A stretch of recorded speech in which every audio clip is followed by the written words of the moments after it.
P mitral is the wide and notched P wave of left atrial overload or left atrial abnormality, typically seen in lead 2 in mitral stenosis.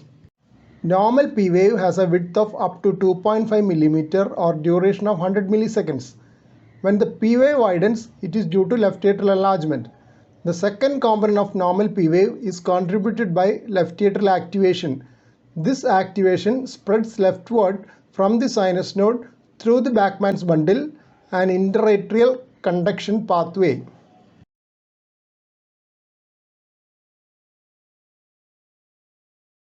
The new terminology of left atrial abnormality for left atrial overload has been suggested because the same pattern can be seen in left atrial dilatation, left atrial hypertrophy, or increased pressure in the left atrium, or any combination of these.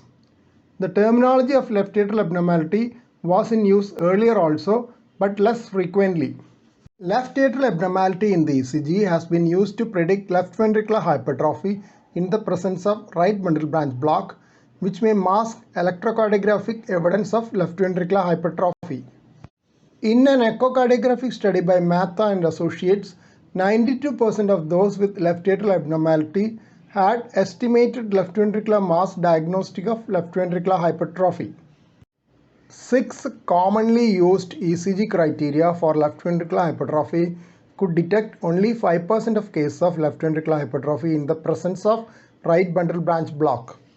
Same group of authors have reported the utility of left atrial abnormality in the ECG for diagnosis of left ventricular hypertrophy in the presence of left bundle branch block as well.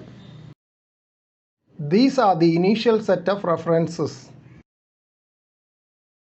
Second set of references are here. Last two references are noted here.